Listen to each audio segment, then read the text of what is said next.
פרופסור סטיב אשהיים.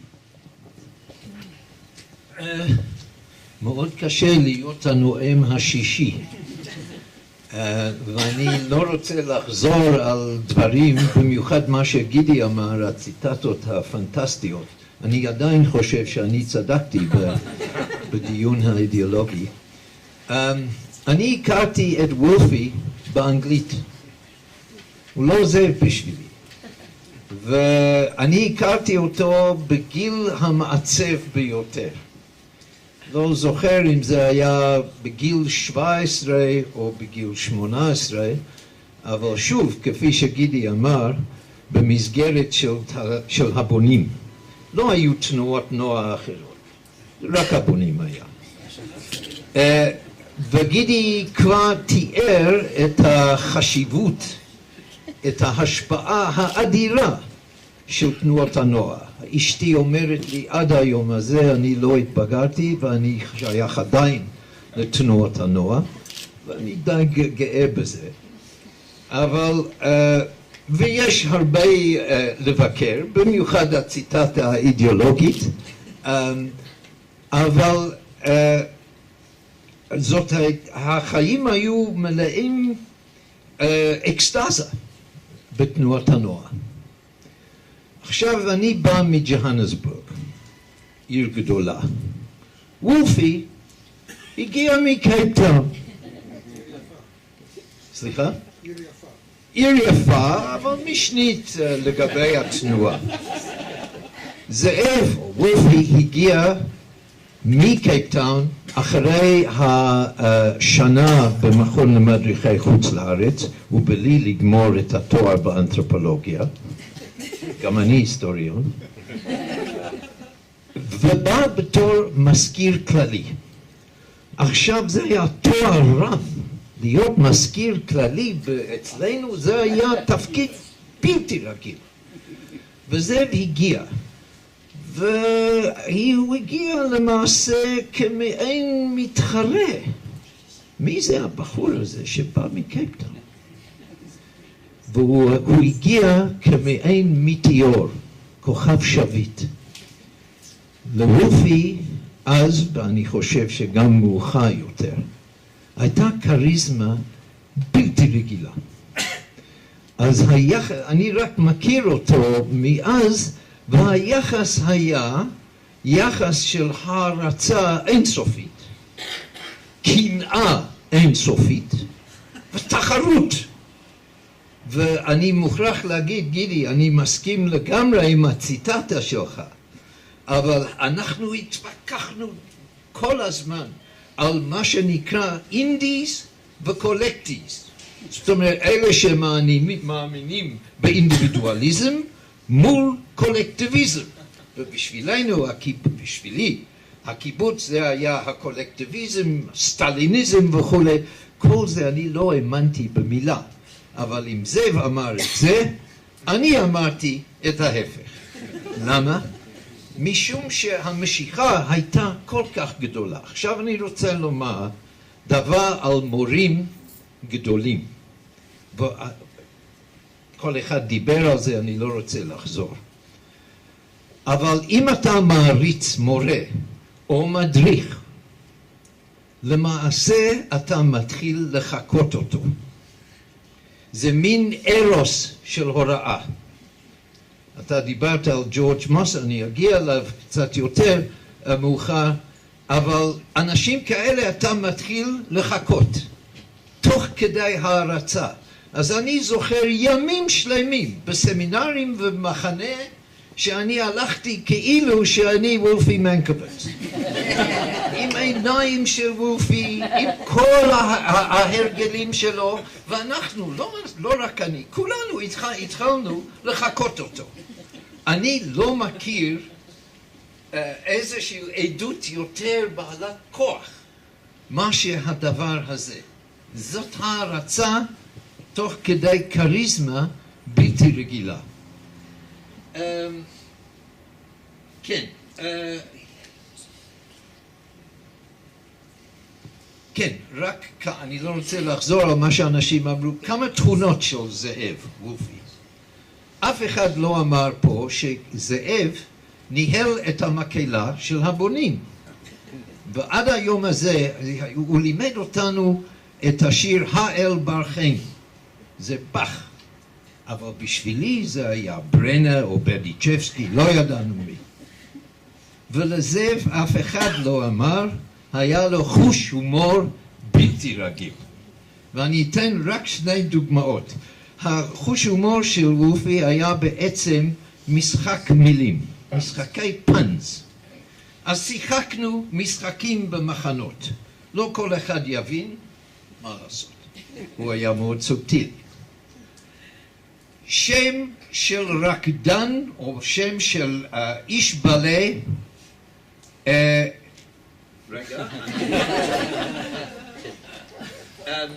כן. שם של איש בלה שהוא בעצם a very tired light. a tired light, שם של רקדן. נור עייף. יופי. נכון, נור עייף. דבר אחד, השני, שם של בריטון אופרה, I spit at your breast. טיטו גובי. כל זה זאב. כשאני הגעתי לארץ, כל יום שישי אכלנו אצל זאב וג'ין, הם ערכו אותי בצורה בלתי רגילה, ושם כפי שאתה אומר, אני הכרתי את ג'ורג' מסה שהשפיע גם מאוד מאוד על זאב, ואני, אולי אני אגיד רק הפעם הראשונה שאנחנו ישבנו ביחד, זאב שאל את מסה, זה היה ב-1968, באמצע מרד הסטודנטים במדיסון, ובמדיסון זה היה אלים. אז זאב שאל, ג'ורג', איך זה שאתה יכול ללמד באווירה אלימה כל כך? אז הוא אמר, Oh no, וולפי, ככה הוא דיבר. No student revolution begins before 2 in the afternoon. I teach at 10 in the morning.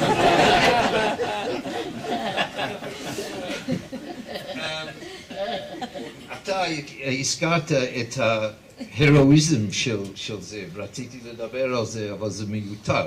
אבל אני יודע שהוא סחב איש בוער על הכתפיים. אז למעשה זה הירואיזם מאוד מאוד רציני.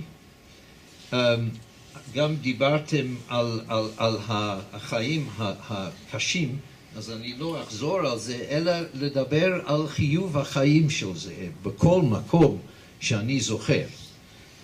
הוא רק דוגמה אחת. אני חושב שזאב היה עד סוף חייו, ויכול להיות שאני טועה פה, מין שילוב נדיר של אידיאולוגיה ורומנטיסיזם.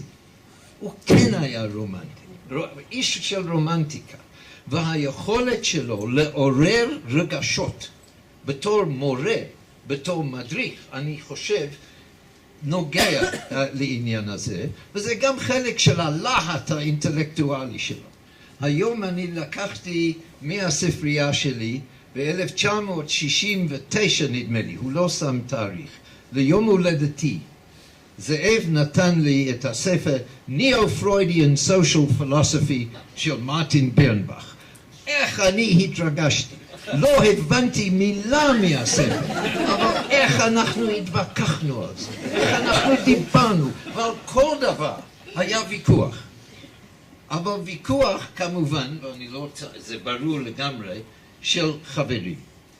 בסופו של דבר, אפילו אם היה רומנטיקאי ואידיאולוג, נדמה לי שזאב, במיוחד, יש רעיון איתו בספר שנקרא Ideally Speaking, רעיונות עם חברים מדרום אפריקה, שבסופו של דבר זאב יוצא כליברל. ליברל לדעתי של הסוג הכי טוב. שנינו היו מאוד מושפעים, למרות הסוציאליזם שלו, על ידי איזאיה ברלין. אבל זאב לא היה סוג ליברל כפי שאני. אני ליברל על פי רוברט פרוסט. הוא אמר, a liberal is somebody who can't even take their own side in an argument. זה לא זאב. וולפי ידע לעמוד על שלו, וגם בחיים האישיים ובחיים האינטלקטואליים. הוא כן היה יכול, למרות כל המורכבויות שלו, לנקוט בעמדה. ואני רוצה לסיים, כי זה ערב ארוך. משום שזאב, בשבילי, זו תמונה של שמחה וחיוב חיים. אני רוצה לקרוא לכם את השיר, אני לא יכול לקרוא לזה, שיר דוגרו, שאני כתבתי בפרישה שלו. וזה מסכם בשבילי את הזאב שאני אהבתי, ואני עדיין אוהב. באנגלית. It was in Habonim many years ago. We were becoming Zionists in starts and fits, when suddenly, lo and behold, there came this charismatic leader, Zeev Mankowitz. He appeared then, fresh out of the Machon Lamadrechei Chul, finely equipped to pull over our eyes attractive Zionist wool. Told us about a place where we'd speak Hebrew and feel free. But let me remind you, we didn't call him Zeev, but rather Wolfie. We were then major ideological rivals, arguing, should we be individualists or collectivists upon our Israeli arrivals? There were passionate debates that took place within the Garin. Should we follow Karl Marx or Isaiah Berlin? Equality, socialism, and justice were all the rage. We all wanted to be on collective farms at that stage. And so my father said, you want to live on a kibbutz, my son? No problem, he said. I'll buy you one. Often his words would charm us so that to Israel we would run. But why did Wolfie so often indulge in a hopeless pun? Now, don't get me wrong. Zeev was not just ideological fire. He was the inspired head of our enthusiastic but not quite Viennese boys' choir. Remember, it was not Herzl and Pinsker that made us Zionists of the first Liga. This is a terrible pun. But rather West Side Story, Joan Baez and Pete Seeger. And while we selfishly studied in South Africa at the Università, Zeev very early went on Aliyah. There on the surface it seemed all was grand and upbeat. But soon he saw all was not milk and honey in the Zionist retreat. For certain things he knew were very much miss above, which is definitely why he became a Pa'il in Shalom Achshav. He studied history, yet still wasn't quite sure of his station, till he naturally gravitated to moral education. I added the word moral. Also a lover of music, Zeev from Bach to Mozart to Fauré, but he is justifiably known as the great Moré. His audience and students, by his depth and erudition, were stunned. They know they stand in the presence of a really wonderful, stunned. They stand in the presence of a really wonderful melamed. Can't win them all. The subjects he teaches are tough, full of pain, victims, and strife. Amazing how many students write to say he has changed their life.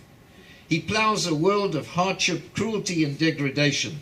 But beneath it all, he also brings a message of hope and human elevation. Over time, his soul and mind more and more mellows, far beyond Rothberg, Melton, and the Jerusalem Fellows. Quite a good one. One can read his book even on She'erit Plita and be elated. No wonder into a number of languages it's been translated. Everyone here knows that his work is absolutely stellar. Perhaps it has something to do with his wife Bella.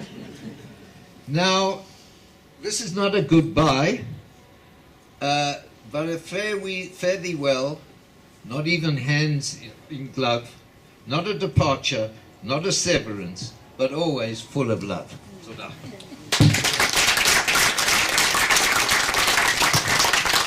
טוני אריאל, אחרון חביב, בבקשה.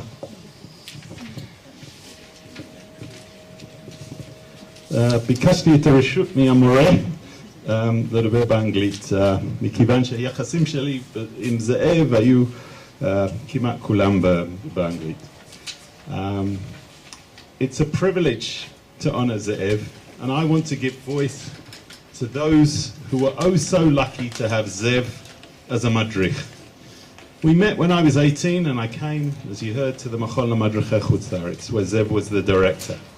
I left with my brains on fire. We kept in contact, and in due course, when he was directing Amitei Yerushalayim, he recruited me with a compelling offer of 2 years of intensive chevruta with him. He joked with me that it was the Machon for grown-ups. I read voraciously and came to regard that whilst the Machon was a ballpoint, the Fellows was Zeev's favourite fountain pen. Subsequently, he got me to teach here at Melton, and we co-taught at the Mandel Leadership Institute too. He participated in our family smachot and was kind, generous, and humble. So what I have to offer is a close personal view of a rigorous educational personality at work, teaching, pondering, coaxing, and yes, punning his way to heaven. What a ride, what a treat. In Vygotsky's terms, Zeev was a master scaffolder. 3 aspects of Zeev are at the forefront of my time with him: his humanity, his history, and his hope. Zeev had an acute appreciation of human fallibility, that whilst he strove to embody the best of human care in the classroom, on a tiyul, in his voluntary work, and as we've heard, in his conduct on the battlefield, he nevertheless had a tolerance for human failing if it was honestly earned. One Machonik wrote to me, recalling, quote, "It was the early hours of a cold Jerusalem night. 6 bored, mature Machonikim decided to raid a group of sleeping school-age South Africans by sneaking into their rooms and acting stupidly. By early next morning, we had been rumbled and hauled in front of Zeev. The atmosphere in the room told us that we had crossed a red line. They were truly disappointed with our behavior. And yet, whilst we pleaded for our Machon future, Zeev could not maintain his stern demeanor. Looking back, I think I know why. He'd been there, he'd done that. On that day, as he angrily warned us from behind the desk, I reckon that he was encountering flashbacks, recalling similar incidents from his past. Like a great mentor, he used his own stories to guide his judgment on that day. We were reprieved. And just how impressive were his words? After 37 years, I can remember the trial like yesterday." End quote. This sense of mischief percolated Zeev's heightened awareness of Kant's insight that out of the crooked timber of humanity, nothing straight will ever be made.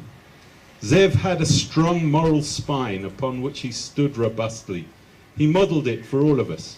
He sought out some of the thorniest issues that troubled human beings and sought to bring Jewish cultural perspective on the crooked timber to illuminate an educational path forwards. He and I spent a wonderful year trying to unravel the formal-informal tension in education, and it took us backwards and forwards through the literature. René Descartes and his mind-centered approach received his due, yet was easily outflanked by John Dewey, Zygmunt Bauman, Carol Gilligan, and Nell Noddings. We were in the midst of revisiting the classic statement, "I think, therefore I am," in light of Izzy Scheffler's Cognitive Emotions, when I looked up and Zeev's eyes were twinkling. I waited, and you could witness the slow rumble starting deep within. It churned and welled up and churned until it issued forth in a perfectly formed, measured phrase.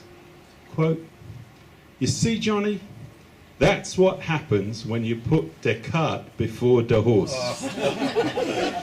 For Zeev, it was a patently false choice. You bring your entire self, your full humanity to the party. And since then, when interviewing people for jobs, I have always looked out for the twinkle in the eye. Secondly, his history. Any significant encounter with Zeev revealed the scrupulously trained historian. His teaching of non-Jewish history in general and of the Shoah and issues in its aftermath are the stuff of legends. Thousands upon thousands have been exposed to the rigor and profundity of his teaching. The finely formed question, how was the Holocaust humanly possible, is one of those that once you hear it, you have to consider it. And once you consider it, you have to grapple with it. And once you grapple with it, it has no adequate answer. And so it accompanies you as a watchdog. Yet I suspect that it is Zeev's appreciation for and exploration of the human need for collective memory alongside critical history that provides the educational protein for those classes and seminars. I recall him being gratified when students viscerally objected to being graded for a course that was so much more significant for them than degree requirements. Another of Zeev's Chanichim wrote to me, I had the great privilege of visiting Poland with a group of Zionist youth madrachim led by Zeev in 1985. He taught an outstanding class to me prior to that on the Machon, but the Poland seminar was an extraordinary opportunity to be with Zeev as he was himself thinking about how to teach this material at the sites where the Shoah took place. This was not the March of the Living. Poland was still communist, and ours was one of the first visits of this sort. After a particularly intense day at the Majdanek camp, the group was shattered. Zeev sat with us late at night in the hotel discussing many political, theological and philosophical issues. And then, quietly, he began singing Ani ma'amin ve'emunah shlema b'viat HaMashiach. To this day, I do not know how Zeev understood those words, especially in light of what we had just seen. But the group, ranging from Hashomer Tza'ir to Bnei Akiva, just quietly listened and began joining in. Whether as a prayer or an act of Klal Yisrael, Zeev found a way to help us process the experience. It was an extraordinary moment of Hadracha. One of my first memories of Zeev is him interviewing Abba Kovner in the underground Miklat at Kiryat Moriah. Kovner made a vital distinction that protects us from the fickleness of the academy and the illness of the fanatic. Says Kovner, history is not made by intellectuals, and Israel was not built by a cadre of intellectuals, but by believers. Intellectuals in our time present alternatives. Believers build a way, and somehow shut their eyes to the irritating questions along the way. This is a kind of blindness that walks towards the light, and there is but a step between it and the fanaticism that walks in darkness. But a step, yet on this step the good is built. This razor-sharp description captures something of Zeev's attempt to bring scholarship to human concerns and to bring human concerns to scholarship. On this step there will be a perennial tussle between critical history and collective memory. Zeev's life work buttressed both sides of the equation. During the First Lebanon War, he was outraged by Prime Minister Begin's continued misplaced references to the Shoah. He published an op-ed, quote, whatever its final outcome, the epitaph to be placed upon the war in Lebanon will read, here lies the international stature and moral integrity of a great people, died of a false analogy, end quote. Zeev's parting words to us as Machonikim all those years ago was, beware of historical analogies. He was protecting both history and memory. And thirdly, his hope. Zeev, for me, is the epitome of resilience. Despite the very significant trials and tragedies that life threw at him, with the support of family and friends and no small amount of willpower, he made life good. If there's a song that captures this theme in him, it's Lakum Macha B'Boker Im Shir Chadash B'Lev. Zeev had views, and he had visions. He displayed these in his commitments to teaching, mentoring, research, volunteer work, and political activism. He strove for excellence in many things, and he was just a wonderful storyteller. I've developed this heightened and exquisite appreciation for the art of storytelling from his teaching and memory and mentoring. Whereas others told tall tales, he rooted his stories in weighty historical evidence, or finely observed autobiography. He taught us, as Giddy mentioned, that people don't believe in ideas and ideals, they believe in people that believe in ideas and ideals, and that those are often best captured in stories. We spent time investigating hope to the point where we could define it as thus. A hope is a dream that has accepted the discipline of becoming reality, and that, as education is a profession of hope, we would do well to furnish ourselves with stories of ideas and ideals that speak both to the zeitgeist but go way beyond it. He introduced me to Arthur Koestler's biographical sketch of walking in the Austrian mountains. Having spent time in the drug scene with Timothy Leary in the US, Koestler was back in Europe.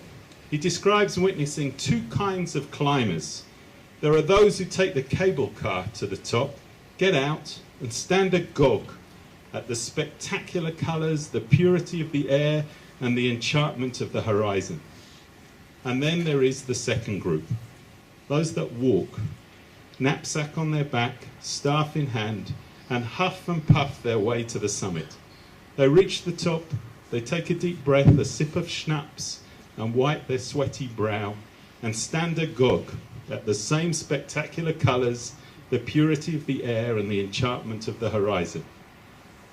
Koestler concludes, for both sets of people, the view is precisely the same, but the vision is entirely different.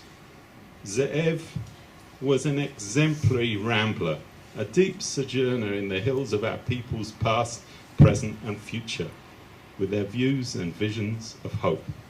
Through sweat, good things may, just may, come to pass. Zeev was the professional father figure who inspired me, taught me, mentored me, and guided me over a period of 35 years. He was and remains my madrich. Kate Light captures, in a different context, what that interaction was about. And then there is that incredible moment when you realize what you're reading, what's being revealed to you, how it is not what you expected, what you thought you were reading, where you thought you were heading. Then there is that incredible knowing that surges up in you, speeding your heart, and you swear you will keep on reading, keep on writing, until you find another not going where you thought, and until you have taken someone on that ride, so that they take in their breath, so that they let out their sigh, so that they will swear they will not rest until they too have taken someone the way they were taken by you. Colossal gratitude, Zeev, for the humanity, the history, and the hope.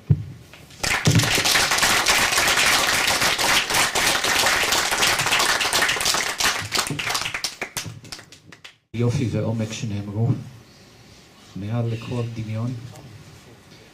ואנחנו עכשיו מזמינים את מי שרוצה להרהר ולעורר זיכרונות לעשות כן. ועם המיקרופון, בלי המיקרופון, מי שרוצה להתייחס, האווירה היא בלתי פורמלית. בבקשה.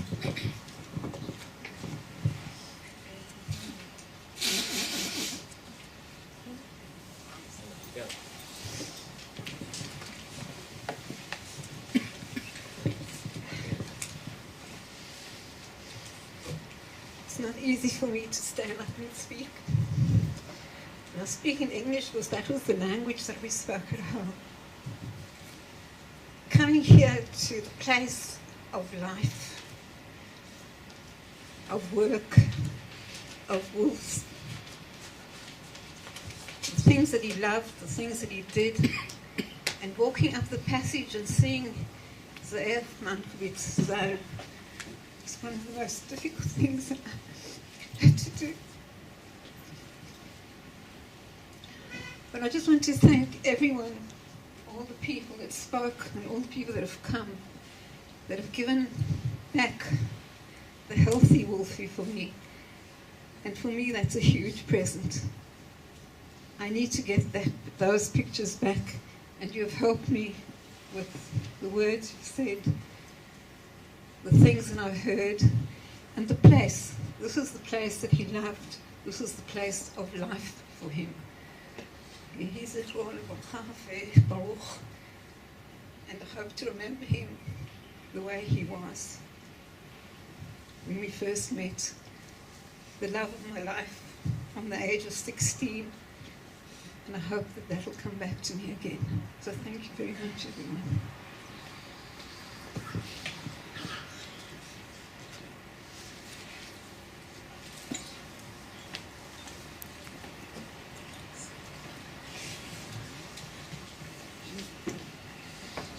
אני לא צריך את זה. זה קצר, אבל אני חושב שהכל שזה. שמי אלי, אני מקטן. אני חושב שאני הכרתי את זאב, וופי גם בשבילי, לפני כולם. לפנייך אפילו, כן. אני הכרתי אותו שהוא היה בן 12-13, משהו כזה. הוא היה בן דוד של ידיד שלי, והוא והמשפחה השנייה היו גרים באותו הבית, דו משפחתי.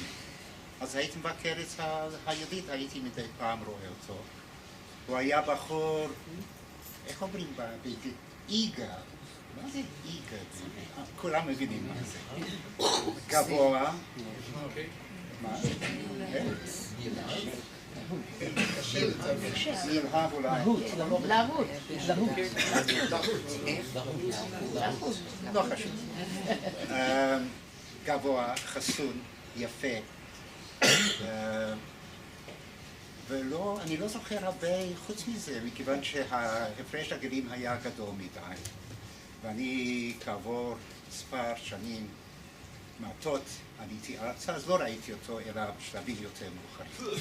אבל אני רוצה לספר משהו שהוא סיפר לי שקרה לו, שהוא עבד בתנועת הבונים, שהוא בשנות ה-60 הראשונות, והוא היה צריך לנסוע מיוהנסבורג לבלומפונטין, שזה בערך 250 קילומטר, משהו כזה, בשביל איזשהו דבר דחוף, שהיה צריך לסדר ולחזור באותו היום.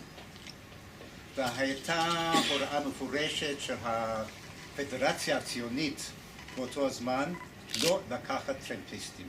לא לקחת טרמפיסטים, הם חששו מכל מיני דברים, וצריכים לזכור שזה היה השנים של השיא של האפרטהייד בדרום אפריקה. אז הוא נסע, הוא עשה מה שהיה צריך לעשות, ובאותו ערב הוא התחיל לנסוע בחזרה. כבר התחיל להקשיך, ואחרי שהוא יצא מבלומפונטין, הוא ראה בחור שחור צועד לאורך הכביש. הוא לא יכול היה לעבור על זה, אז הוא אסף אותו. הוא שאל אותו, מה אתה עושה? הוא אמר לו שהוא נוסע הביתה, איפה? בלסוטו. עכשיו זה גם כן עניין של כ-200-250 קילומטר מבלומפונטין, משהו כזה. והוא צעד הביתה. שאל אותו, איפה אתה יושן? בדרך. ויש לך אוכל? אין לו אוכל. אז הוא לקח אותו לעיר קרובה, האכיל אותו, וקנה לו כרטיס רכבת. הוא לא יכול היה לקנות זה בעצמו, מכיוון שהייתה את ההפרדה הזאת. באפרטהייד בין השחורים לבנים, אבל נתן לו כסף לקנות כרטיס ללסוטו, לאן שהוא היה צריך להגיע. כמובן, הוא היה כל כך אסיר תודה. זה לא היה דבר שמובן מאליו, ואני חושב שזה מבטא את האנושיות של האדם הזה. אני שוב גם כן רוצה להצטרף, יהי זכרו ברוך. יהי זכרו ברוך.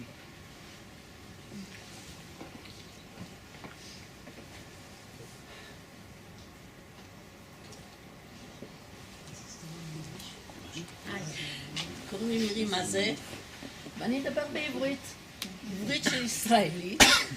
צבי ואני היינו בין החברים הבודדים, אני חושבת, הישראלים, נכון? אני לא יודעת. בכל אופן, היינו חברים ישראלים, זה היה הטייטל שלנו. ואני רוצה באמת להודות לכל האנשים פה היום בערב, שבנו פאזל מהנעורים בקייפטאון ויוהנסבורג, ועד הימים האחרונים שלו כאן, בבית החולים. זה מרגש בצורה שאין לי מילים בכלל. זאב ואנחנו היינו חברים כמעט 50 שנה. כרמלה למדה עבודה סוציאלית, ואנחנו התחברנו, ושני הזוגות, שתי אנשים, שני הגברים הסתדרו אחד עם השני, מילינו ארוחות ביחד, חגים ביחד, הילדים היו ביחד. היה באמת נפלא. ובתקופה שאנחנו הכרנו את זאב, הוא היה בחיפושי הדת שלו. וצבי תמיד אמר שהוא כמו אברהם אבינו, מחפש את הדרך, מחפש את האמונה, ואני מסכימה, אתה אמרת נדמה לי שהוא היה מאמין, הוא היה מאמין גם אם הוא לא היה אורתודוקסי, אנחנו אורתודוקסים, אבל הסתדרנו בכל זאת מאוד יפה ביחד. מה רק אין לי הרבה, אני לא חושבת שאני אוסיף על מה שכבר נאמר פה, רק בעינינו הוא היה ענק וענב. באמת, הענבה שלו, ידענו על התחנות של החיים.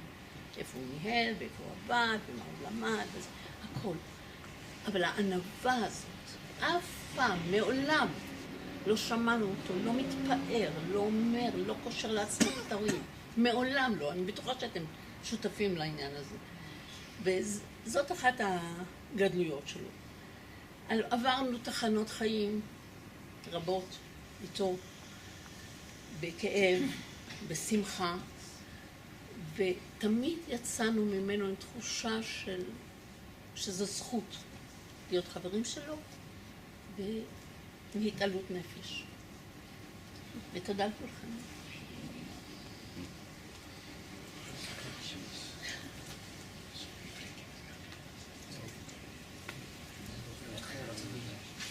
אני רוצה להודות לכולם שבאו, לדוברים, שהעלו את זיכרונו של זאב, אני חושב בצורה הכי יפה שאפשר. שיהי זכרו ברוך, שיהיה בשבילנו להמשיך ימשיך ויהיה מישהו שמגלם חזון ודרך בשבילנו. תודה רבה. תודה רבה.